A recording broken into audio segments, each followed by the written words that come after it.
The first installment of this football season, the visit from Dr. Lou. There he comes.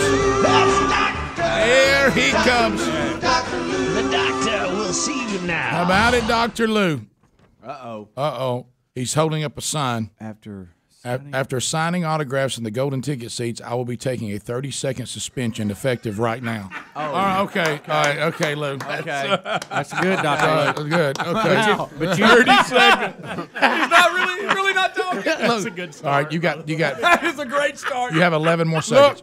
Okay, you have 11 more seconds. All right, you're done. You're good now. Welcome, Dr. Lou. Guys, it's college football season. Can I get an amen? Amen. Boom. And boom. Everybody, come on now.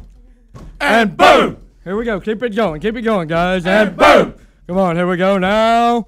And boom. Give me a match and gasoline. And boom. I'm about to grill some wings. And boom. And Greg another beer. And boom. College football's finally here. And boom. College football's finally here. And boom. And of course, here we go. Lou and R&B. Football on TV, Greg's getting sloshed. Lou and R&B.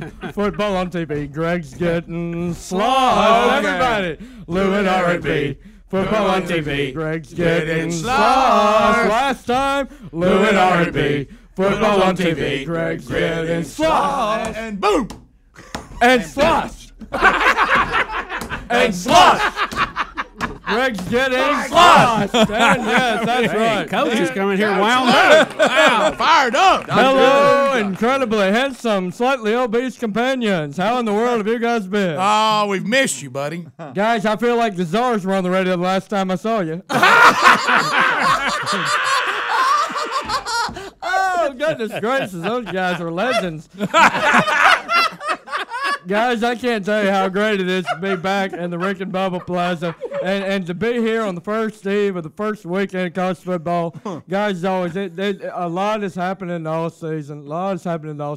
We can't get to it all today, but we can recap a few stories. And there's no better place to start.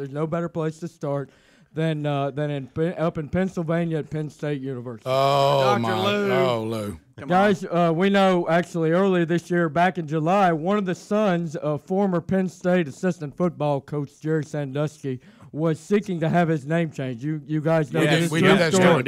story. More than a year after his adoptive father was convicted of child sex abuse. Terrible story, horrific story. We all remember that. Matt Sandusky filed papers.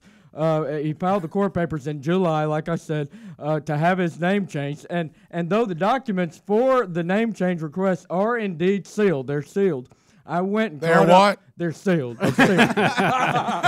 Those name change papers were sealed. But I went and caught up with Matt, and he told me that he is just looking to avoid the controversy that comes with the Sandusky name. That's understandable. And that's why he's changing his name to Michael Jackson. Oh, Lou, you're awful. That's terrible. Give me some. Boom, boom, boom. Give me some, boom, boom, boom. Give me some, boom, boom. Give me some, boom, boom, boom. Greg is lost. Little cheerleader. Sorry. Cheerleader action there. Serious business though, guys. That was not a funny situation that happened earlier this year in Tuscaloosa, where 4 Alabama players decided that it would be fun to beat 2 innocent Alabama students unconscious and then go use their credit card. Not a funny story at all. It was a sad story. Yeah, He's very recapping, sad story. Rick. He's recapping. And guys, I just couldn't understand why in the world these guys would find it necessary to beat down an innocent person. It just didn't make any sense. No one should do it. So I went and caught up with the now dismissed Tide running back Brent Callaway to find out the motive behind these beatings, and because I want to know what are you going to do this for? Well, you're a reporter. And that's right. He told me, he said, Lou, you cannot understand the anger that comes after watching a 2-hour Megalodon documentary on Shark Week only to find out it was all a hoax. Dr.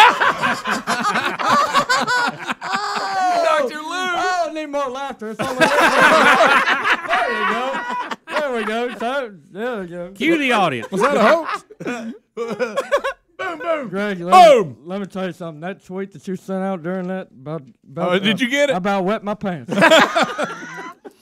That was my opinion of it. That was pretty good. And guys, speaking of hoaxes, how about old Johnny Hancock over at Texas A&M? Johnny Hancock. So good. Johnny Hancock. Guys, you have no idea. I feared for the last six weeks that joke would be taken. I can't believe you haven't heard it. Can I tell you, when you said it, I thought, my gosh, you know what? I'm off my game. Yeah. I got to thank you for the courage to laugh, even if you had heard it. I've never heard it. I got it. First time here. Guys, I don't know about you, but if I'm signing 4,000 pieces of memorabilia, somebody's paying me some cash. Somebody's paying me some cash. And it's pretty obvious that even though the money trail was covered up by the A&M bigwigs, Johnny did receive some type of compensation. Now, how do you know? Well, guys, at least that's my opinion. But NCAA officials, they disagree. In fact, I went and caught up with one of the investigators who commented on the remarkable depth of their investigation. The NCAA official, this is what he had to say to me. He said, "We are 100% confident that Johnny Manziel did not receive any money. We conducted one of the most extensive investigations in the history of the NCAA, where we spent over 4.5 minutes scouring Johnny's piggy bank, under his mattress, and in his sock drawer. And we found nothing but a few Sports Illustrated swimsuit issues." Extensive. Very extensive. 4.5 minutes. He went on to tell me, "Hey, if that's wrong, I think we'd all be ineligible, wouldn't we?"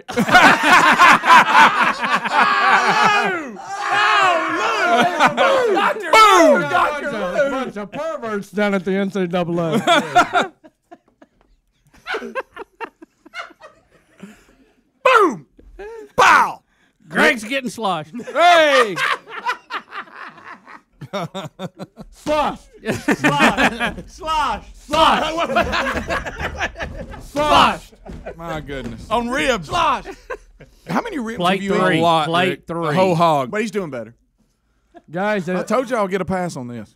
with this Johnny Manziel story, a lot of notable figures have actually chimed in on the ruling. Everybody's talked about it. Everybody's talking about it. Well, actually, I caught up with a few notable folks, and former President Bill Clinton had a thought on that. Oh, no. He says there's no way he had signature relations. Too easy. Boom, boom, boom, boom, boom, boom, boom. Sloshed. Looks like 8 booms in a row. You're running the score up. Actually, also, I went and caught up with guys. You know, former Heisman winner and USC running back O.J. Simpson. Did you really? You talked to him about I asked him. I said, "What do you think about this ruling about it?" Johnny Manziel and NCAA.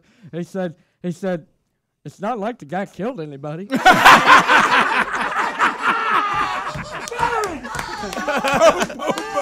That's a boom boom. Oh, give me some more boom. Boom! That was pretty good.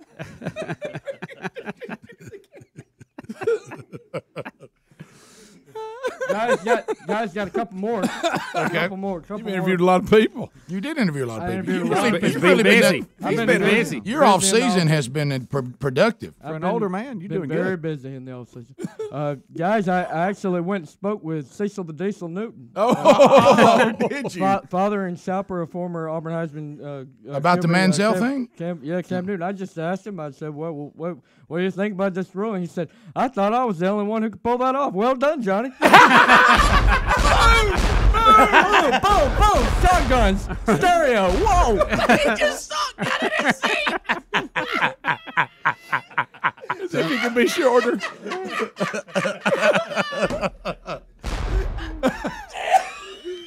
Sounds like the War of 1812. Guys, I got one more guy I caught up with.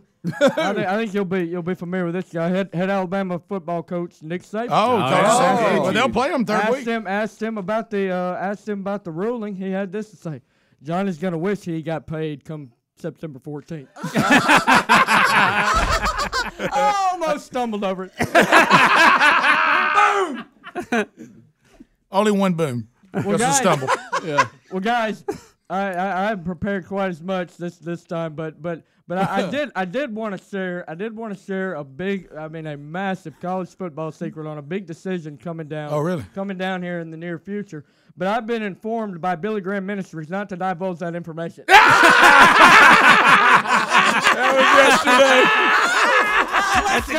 Let's go to